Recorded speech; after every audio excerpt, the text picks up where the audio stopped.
Après avoir entendu Roland, nous allons maintenant écouter Gaël Dubreuil, avec un autre regard tout aussi précieux.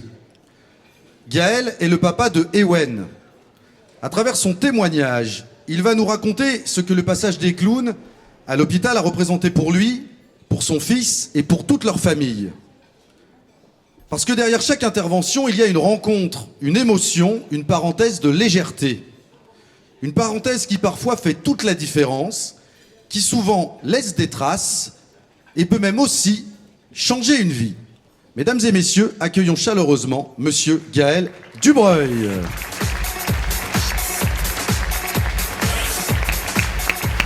Merci. Alors oui, je suis le papa d'Ewen, c'est mon fils aîné. Alors pour vous donner un petit peu de contexte, mon fils aîné, il a un parcours, il a bien profité de l'hôpital. Il a une maladie orpheline. Donc il a eu par exemple, je crois, une dizaine d'opérations sur les 8 premières années. Voilà. Alors il va bien, rassurez-vous. Comme ça on dégage ce problème-là. Il a toujours cette maladie orpheline, mais on a appris à vivre avec. Moi j'aimerais vraiment vous parler de la première fois que j'ai vu les clowns à l'hôpital. C'était il y a 13-14 ans. C'est juste pour vous donner un petit peu l'indication de la puissance des clowns. C'est-à-dire qu'ils viennent 5-10 minutes dans une chambre et je suis là devant vous, 14 ans après. C'était à l'hôpital Femme-Mère-Enfant, à Bron. C'était à Noël, ce qui rajoute un petit peu la chose. Alors il n'y a pas de bonne période pour être hospitalisé, mais quand même.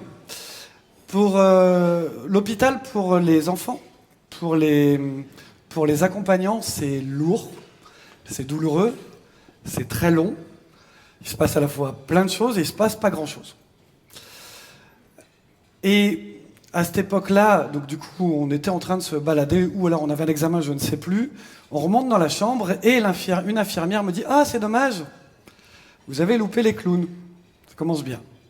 Donc je vois mon fils se renfrogner comme ça, vraiment se resserrer. Je dis je demande à l'infirmière si elle peut garder mon fils, et je cours essayer de trouver ces clowns.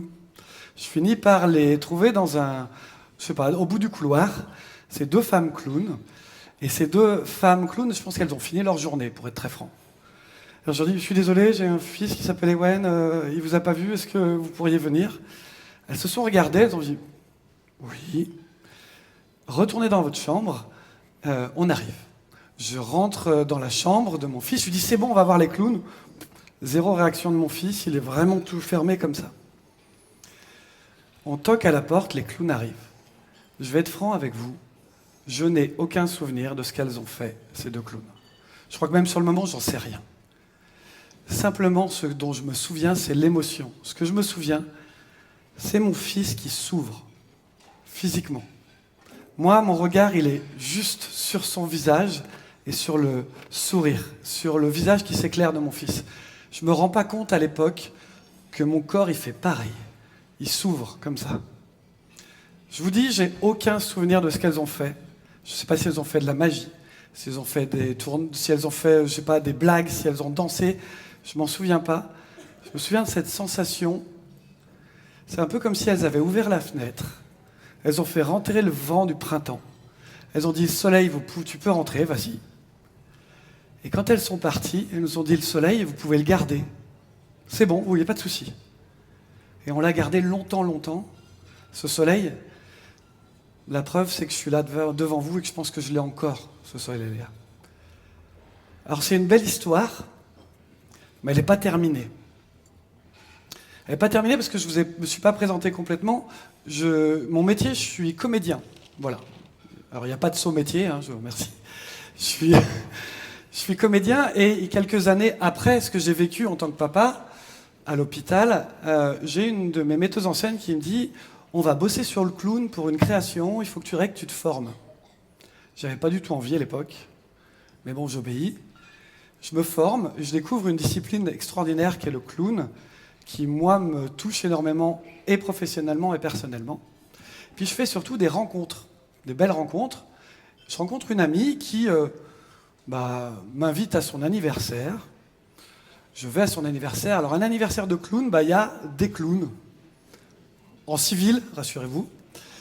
Et j'apprends qu'il y a des clowns hospitaliers dans cet anniversaire, je raconte cette histoire. Cette histoire de mon fils qui s'ouvre, du soleil qui arrive dans la chambre. Et il y a une des personnes qui est sur place qui me dit « Mais tu ne saurais pas comment elles étaient, ces clowns ?» Moi, je lui réponds « Alors là, c'était il y a 4-5 ans. Non, je ne me souviens pas. La seule chose dont je me souviens, c'est qu'il y avait une des clowns qui avait un sac à main en forme d'arrosoir. Et là, la personne qui m'a posé la question me dit « C'est moi. » Alors moi, à ce moment-là, je dis rien. Je me lève, je la prends dans les bras et je pleure. Et là, vous voyez, j'ai un peu l'émotion aussi qui arrive. Voilà.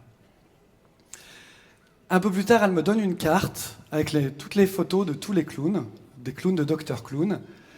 Je la montre à mon fils le lendemain. Lui, alors qu'il s'est passé plusieurs années et qu'il était petit, il va désigner les 2 clowns. Il s'en souviendra. Alors c'est une belle histoire, mais elle n'est pas terminée.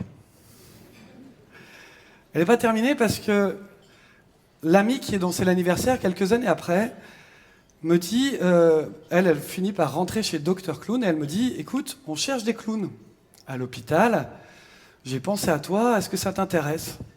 Vu ton parcours, et puis ça serait l'occasion de jouer ensemble, ça serait trop bien. Et je lui réponds, évidemment, non. Non, parce que, alors première des choses, je déteste l'hôpital, voilà. Déjà avant que mon fils ait des soucis de santé, je fais partie de ces gens qui détournent le regard quand ils voient du sang sur des films, vous voyez, c'est ce genre de personnes. Mais aussi avec le parcours qu'a eu mon fils, pour moi l'hôpital c'est synonyme de quelque chose de douloureux, de quelque chose de difficile. Et puis alors la chose la plus importante, c'est que je m'en sens absolument incapable. Pour moi les clowns c'est indispensable. Mon témoignage est là pour vous le montrer, et puis c'est vu ce que j'ai vécu. Mais je me sens pas capable, je suis pas à la hauteur de ce que font ces clowns-là. Donc je lui dis non, je ne serai jamais clown à l'hôpital. Puis le temps passe, arrive le Covid, avec pour nous comédiens l'interdiction de jouer, et puis se repose pour moi la question du sens. Et puis on se revoit avec l'amie clown, et puis elle me dit au fait, on n'a pas eu le temps de faire les entretiens, on n'a pas pu à cause du Covid, on recommence. Et là je m'entends dire mais là ça m'intéresse. Ça m'intéresse, je m'entends le dire, je dis bah oui, je veux bien. Elle me dit bon t'as qu'à faire un CV, une lettre de motivation. Donc je fais un CV. Alors CV de clown, ça faisait longtemps que j'avais pas fait de CV, mais alors CV de clown, j'avais jamais fait. C'est un CV normal, mais il faut mettre plein de conneries, je pense que c'est ça. Et je fais une lettre de motivation. Ma lettre de motivation, elle commence comme ça. J'ai toujours dit que je ne serai jamais clown à l'hôpital. Alors ça a bien marché, parce que je suis pris aux entretiens, je fais les auditions, et je suis pris. Je suis pris en tant que clown à l'hôpital. Oui, en fait, vous m'avez vu tout à l'heure, sous un autre costume. Ça fait 3 ans que je suis clown à l'hôpital, chez Dr Clown. Alors, cette histoire, elle est magnifique, elle est belle. C'est une histoire vraie, c'est pas des conneries, vraiment j'insiste. J'ai 3 manières de la conclure, cette histoire. 3 manières. Je vais vous faire les 3, vous choisirez comme ça.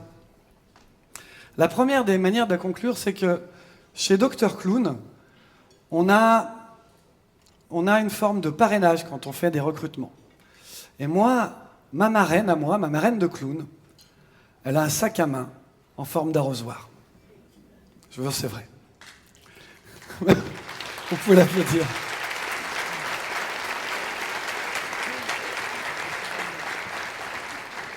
La deuxième conclusion, j'ai pas mis que je ne serai jamais clown à l'hôpital dans ma lettre de motivation, j'ai mis quelque chose qui était pour moi le plus profond et le plus important. J'ai mis que si jamais un jour j'étais clown à l'hôpital, j'aurais une ambition, et vraiment pour ma carrière de clown à l'hôpital.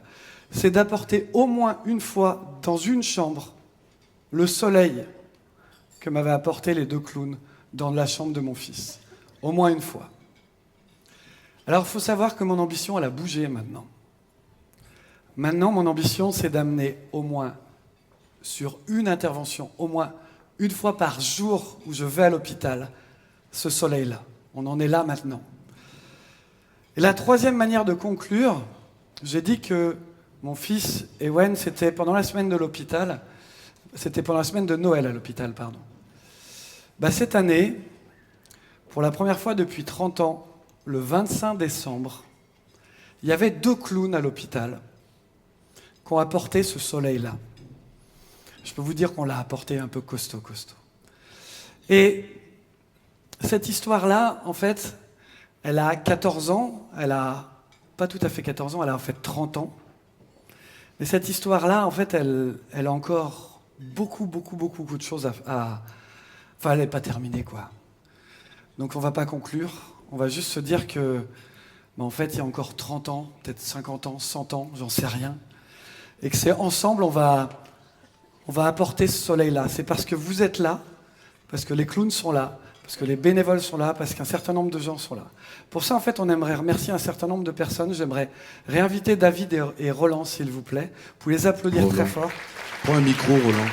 Ah, mais t'as un micro, tu bête, t'es calmé. C'est vrai, il faut qu'on fasse des remerciements, nous. Pardon ? Oui, t'as raison, faut qu'on remercie. Oui, je voudrais un immense applaudissement parce que, en fait, il y a beaucoup de personnes... voilà, je suis un peu ému, excusez-moi. Je pense que mon fils n'aurait pas reçu les clowns s'il n'y avait pas tous les bénévoles qui passent un temps de dingue, qui prennent leur week-end, qui prennent un certain nombre de temps.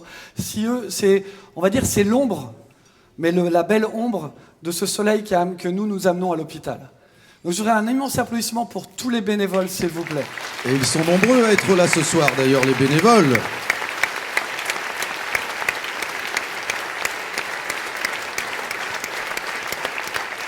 Roland. Ouais.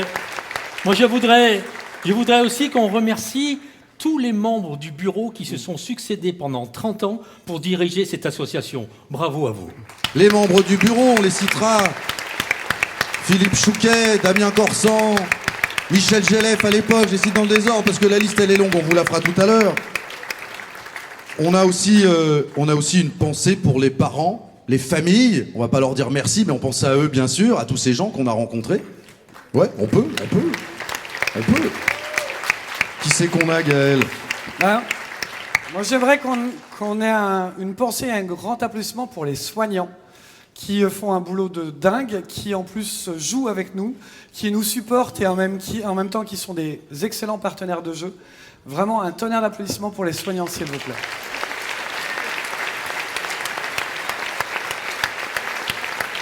Vas-y, mon Roland. Oui. Moi, je vais pas faire de remerciements, là. Mais je voudrais qu'on ait quand même une grande pensée pour les enfants. Évidemment. Les enfants qui peuvent pas être là ce soir, évidemment, mais bravo. On est entre adultes, mais on pense aux enfants, bien sûr.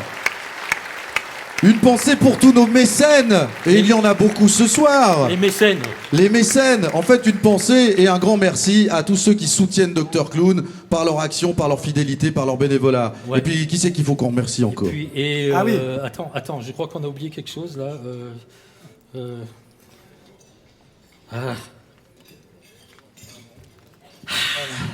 Faut quand même qu'on les remercie aussi.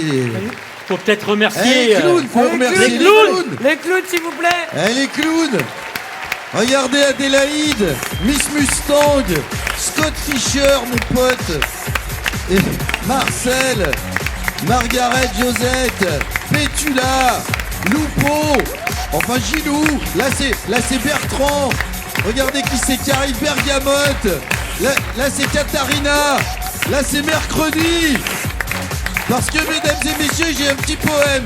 Si nous les clowns on est dans la lumière et que nous on marque le but, c'est parce que vous tous vous nous faites la passe. Alors merci. Merci. Merci.